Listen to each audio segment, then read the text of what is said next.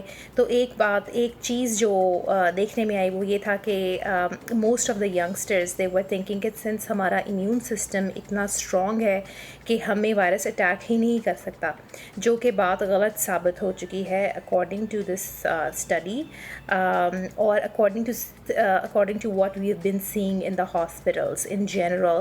کہ آپ یہ دیکھ رہے ہیں کہ ینگ لوگ جو ہے وہ بہت ہی زیادہ تیزی سے افیکٹ ہو رہے ہیں,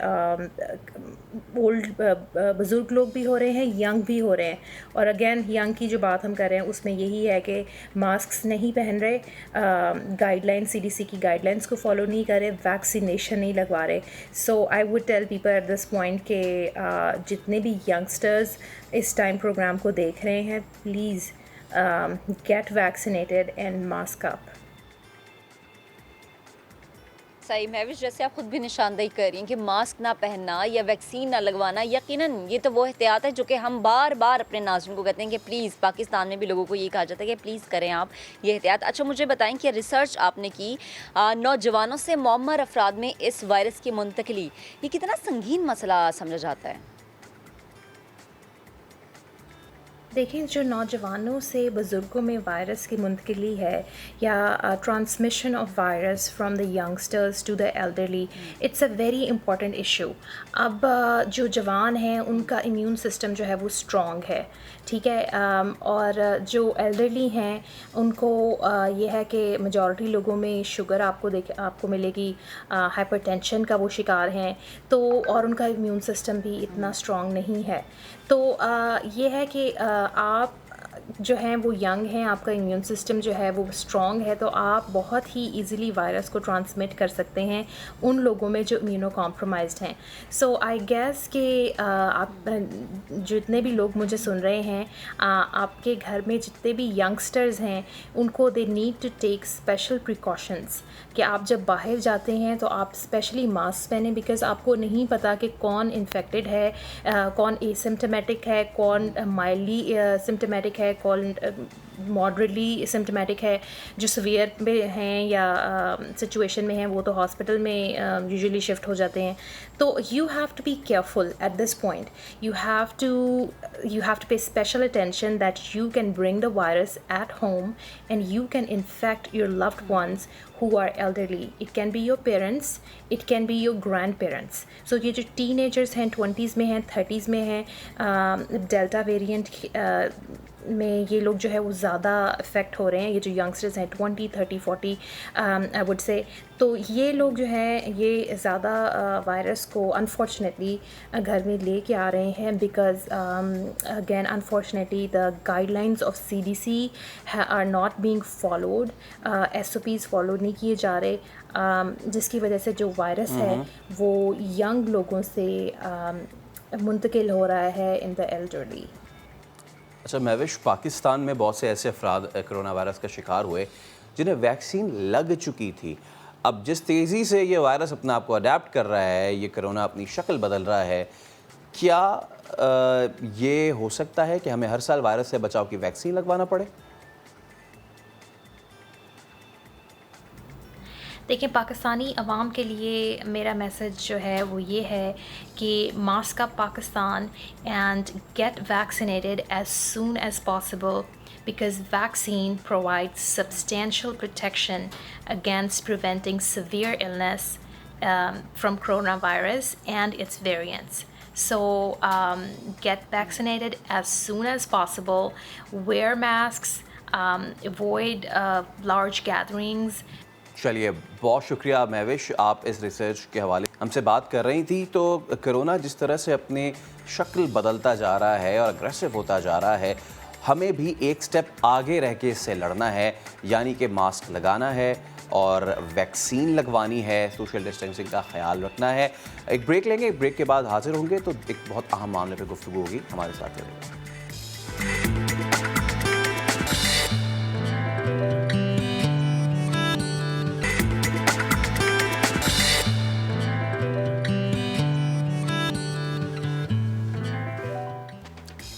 اب باملاحظہ ہوشیار, اب ہم بات کر رہے ہیں مغل بادشاہ جہانگیر کی, جہانگیر کے دور کی, اور اس دور میں شیخوپورہ میں تعمیر کیا گیا تھا ایک قلعہ. اس کی حالت کیسی ہے اس کا احوال بتائیں گی عائشہ عطا.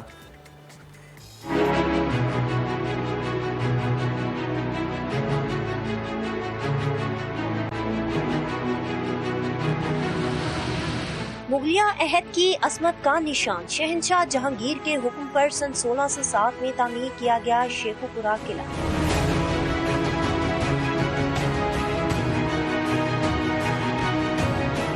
یہ قلعہ 400 سال گزر جانے کے بعد خستہ حال ضرور مگر خوبصورتی اور بناوٹ میں اپنی مثال آپ ہے.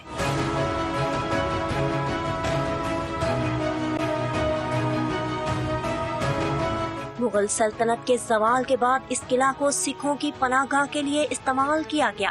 مہاراجہ رنجیت سنگھ کی بیوی رانی نائکا نے اپنی زندگی کے آخری ایام یہاں گزارے. برطانوی راج آیا تو قلعے میں رنجیت سنگھ کی آخری ملکہ رانی چندا کو 9 ماہ تک نظر بند رکھا گیا، جو رانی بلڈنگ کے نام سے آج بھی یہی موجود ہے.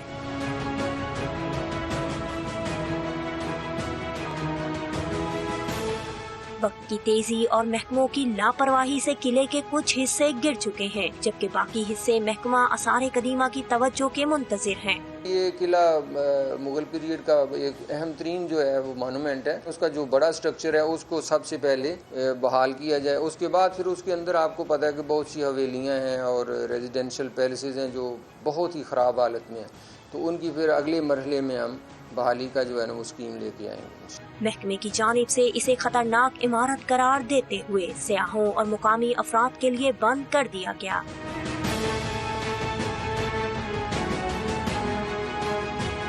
انتظامیہ کے ساتھ تعاون کر کے اس قلعے کو مزید بہتر سے بہتر بنایا جائے. اگر یہ ہمارا کام ہوتا رہے گا تو یہ ہمارا پرانا ورثہ ہے، اسے مزید بہتر بنا سکتے ہیں. قلعے میں اب ویرانیوں کے ڈیرے ہیں اور صرف چمگادڑوں کی پھڑپھڑاہٹ ہی سنائی دیتی ہے. مغلیہ دور کی حسین یادوں کی عکاسی کرتا یہ قلعہ تاریخ کے سنہری باب اپنے اندر سموئے ہوئے ہے. حکومتی توجہ نہ ہونے کے باعث اس کی خوبصورتی مان پڑتی جا رہی ہے. کیمرامین اشفاق عباسی کے ساتھ عائشہ عطا، سما، شیخوپورہ.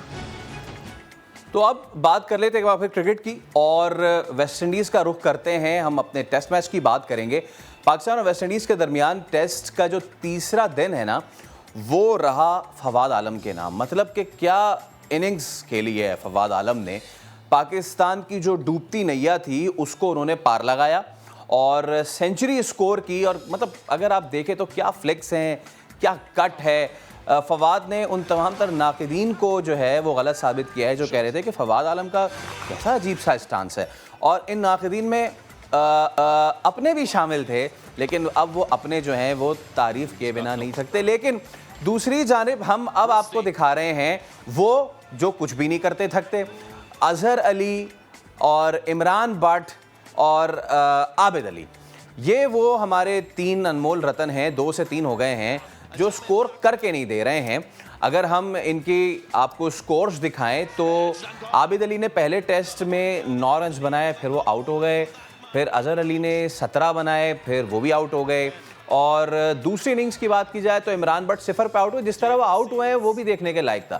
دوسری اننگز میں عابد علی نے کچھ مزاحمت دکھائی، 34 رنز بنائے. پہلے ٹیسٹ کی بات کر رہے ہیں اور یہ تمام تر واقعات ہوئے. اس کے بعد پہلے ٹیسٹ میں ایک بار پھر دکھا رہے ہیں. اور پہلے ٹیسٹ میں، دوسرے ٹیسٹ میں اگر آپ ڈسمسلز دیکھیں ان تمام تر بیٹسمین کے، یہ ڈسمسل، یہ وہ بال تھا جو روش نے کرایا. تھوڑا سا اس نے اسٹیپ باؤنس لیا اور بجائے سافٹ ہینڈ جانے کے، اگین اظہر علی کے ساتھ بھی وہی چیز، بجائے سافٹ ہینڈ جانے کے ہارڈ ہینڈز کے ساتھ گئے اور ایج دے بیٹھے.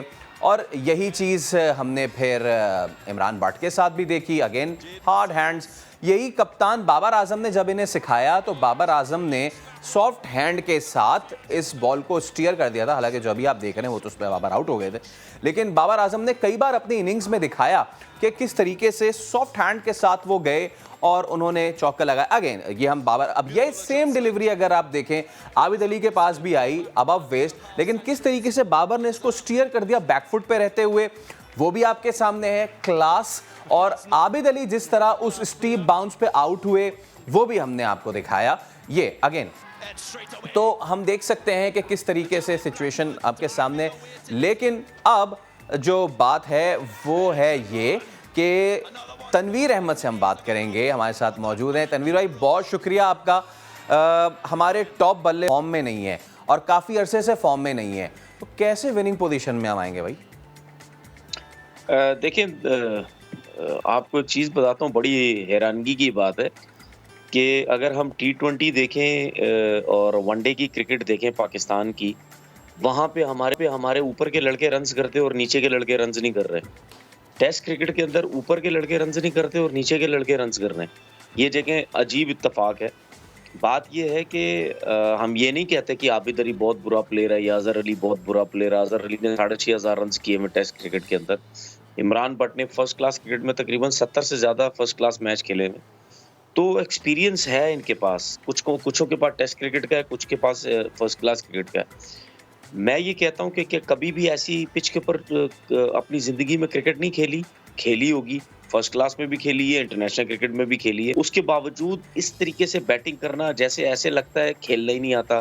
عمران بٹ کو ایسے لگتا ہے کہ اس نے 75 فرسٹ کلاس میچ کھیلا ہی نہیں ہے, وہ پہلی دوسری دفعہ کرکٹ کھیل رہا ہے. عابد علی کے پاس اتنا ایکسپیرینس فرسٹ کلاس کرکٹ کا, انٹرنیشنل کرکٹ کھیل رہا ہے. اب اظہر علی کا یہی حال ہے. ایسے لگتا ہے کہ ان کو کچھ سکھایا جا رہا ہے, ابھی ان کو بتایا جا رہا ہے کہ آپ نے سوئنگ سیم کس طریقے سے کھیلنی ہے. جس طریقے سے وہ اس ٹیسٹ میچ میں بھی آؤٹ ہوئے ہیں, کوئی اتنا ایکسٹراڈنری بال نہیں تھا جن بالز پہ وہ لوگ آؤٹ ہوئے ہیں. ڈرے عجیب طریقے سے ایک ہی کریز میں کھڑے ہو کے کھیلتے ہیں. بلہ کہاں جا رہا ہے, پیر کہاں جا رہا ہے, سمجھ سے باہر ہے. اسی پچ کے اوپر بابر اعظم نے کھیل کے بتایا, اسی پچ کے اوپر فواد عالم نے 100 کر کے بتایا, جس کے بارے میں سارے لوگ کہتے تھے کہ اس کا سٹانس اچھا نہیں ہے, اور ان لوگوں کے سامنے وہ 100 کر رہا ہے. لائک مصباح الحق یا وقار یونس. 2010 میں مصباح الحق کپتان بنے, پھر وقار یونس بھی کوچ تھے. 2009 میں 100 کرنے کے بعد اس کی کرکٹ ایسے سائڈ پہ کر دی گئی جیسے اس کو کھیلنا ہی نہیں آتا. 11 سال بعد اس کو ٹیم میں لائے, اور جتنے بھی سلیکٹرز آئے, جتنے بھی کپتان تھے, مصباح تو خیر 2010 کے بعد کپتانی کرتے رہے, سب یہی کہتے رہے عجیب طریقے سے کھڑا ہوتا ہے, اس سے اچھا ٹیلنٹ پاکستان کرکٹ میں ہے.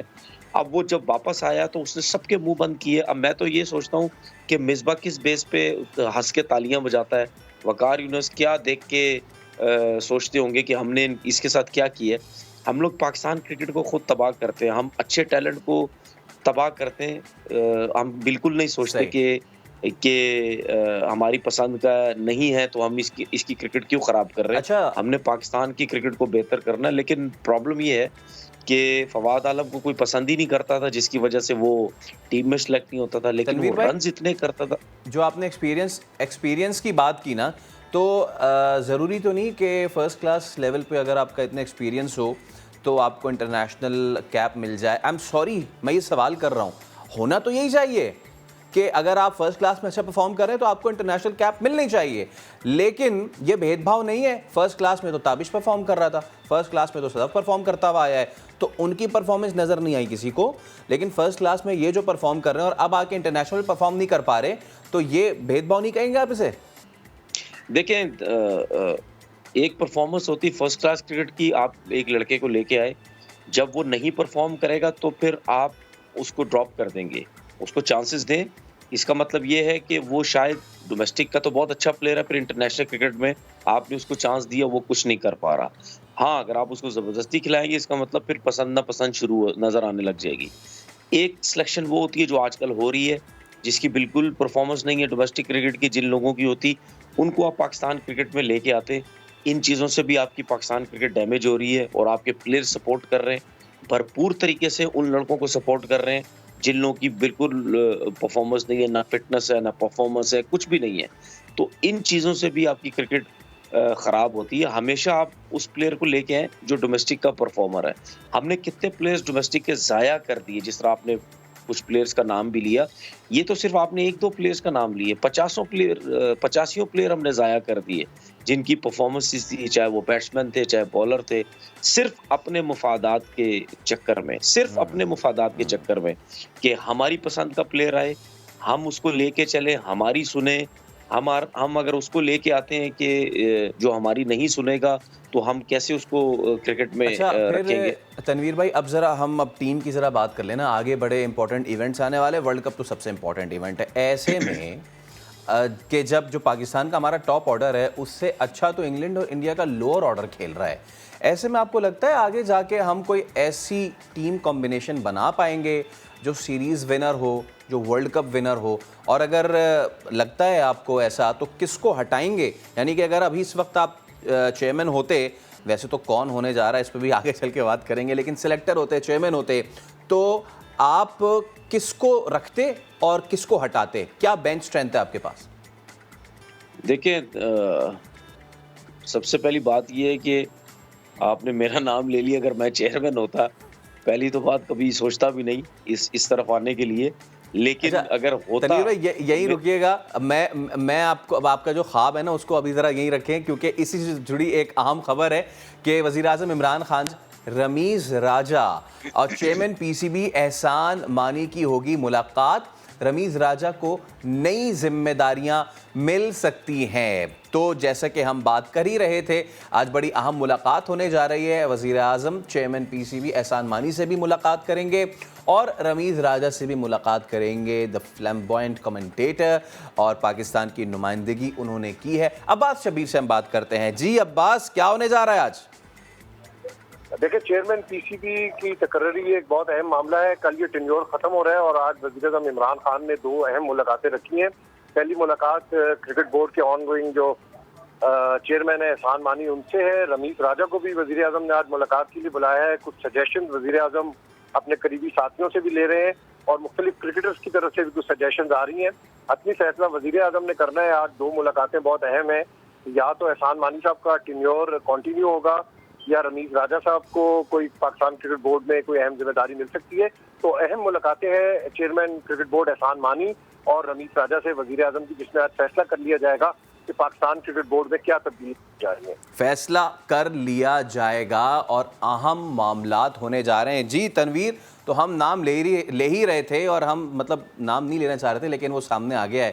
تو کیسے دیکھتے ہیں آپ یہ بڑی اہم ملاقات ہونے جا رہی ہے اور قوی امکان یہی ہے کہ رمیز راجہ جو ہیں وہ آپ کے نئے چیئرمین پی سی بی ہو سکتے ہیں. کیسے دیکھیں گے آپ اس فیصلے کو؟ دیکھیں, یہ تو کافی 2-3 دن سے چیزیں چل رہی ہیں کہ ہو سکتا ہے رمیز راجہ جو ہیں وہ پاکستان کرکٹ بورڈ کے چیئرمین بن جائے. میرا کہنے کا مقصد یہ ہے کہ پاکستان کرکٹ بورڈ کا چیئرمین کوئی بھی بنے, کیا وہ اپنی مرضی سے کرکٹ بورڈ کو چلائے گا یا نہیں چلائے گا. ہمیں تو یہ پتا ہے کہ ڈپارٹمنٹ کرکٹ واپس آئے گی نہیں کیونکہ عمران خان صاحب نہیں چاہتے. ہمیں یہ پتا ہے کہ 6 ٹیموں سے زیادہ ٹیمیں ہو نہیں سکتی کیونکہ عمران خان صاحب نہیں چاہتے.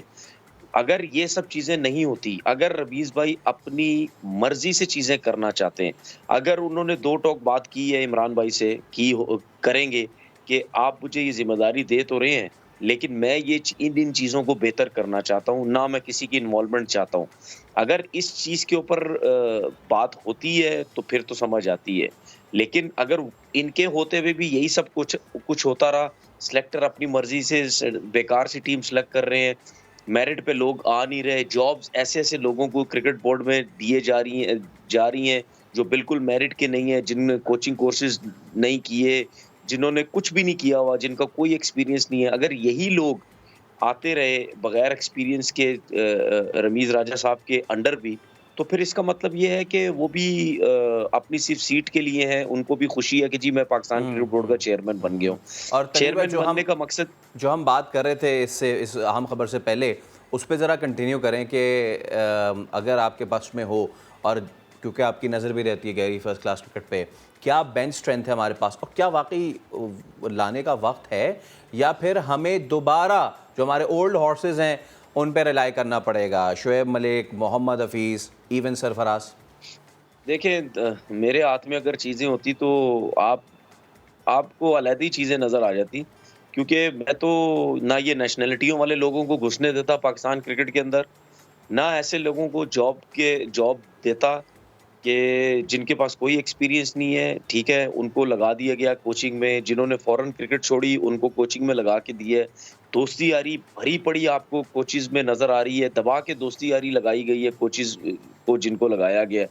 میرے پاس یہ چیزیں ہوتی تو یہ تو دور تک نظر نہیں آتے کہیں بھی, صرف میرٹ کے لوگ آپ کو نظر آتے ہیں. اور اگر مجھے کام نہیں کرنے دیا جاتا تو میں تو چھوڑ دیتا جاب, کیونکہ میں پیسوں کا بھوکا نہیں ہوں. میں کہتا ہوں جی لائے ہو تو مجھے کام کرنے دو, نہیں کام کرنے دینا تو میں چھوڑ دوں گا. لیکن یہاں اس ملک میں اس طریقے سے ہوتا نہیں ہے. دوسری بات, آپ نے سلیکشن کی بات کی, دیکھیں جو فی الحال اعظم خان ہو گیا, خوشدل شاہ ہو گیا, آصف علی ہو گیا یا شعیب مقصود ہو گیا, ان لوگوں کے اگر آپ نے ورلڈ کپ جیتنا ہے, جیتنے کا سوچ رہے ہیں یا کھیلنے کا سوچ رہے ہیں, تو بھائی معذرت کے ساتھ مجھے تو نہیں لگتا کہ یہ کچھ کر پائیں گے.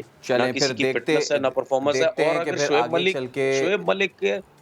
شعیب ملک آپ کے پاس ایسی چوائس ہے کہ جس کو آپ پھر بھی لے کے جا سکتے ہیں, اور آپ تو ہم دیکھتے ہیں کہ جی کیا پھر اس پہ فیصلہ ہے. اور پاکستان کا جو ویسٹ انڈیز سے ٹیسٹ میچ ہے وہ بڑی اہم صورتحال اختیار کرتا جا رہا ہے. آج ہے بڑا اہم دن, دیکھتے ہیں کہ یہ دن کیسے انفولڈ ہوتا ہے. آج کے نئے دن سے فی الحال اتنا ہی, دیجیے اجازت, اللہ حافظ.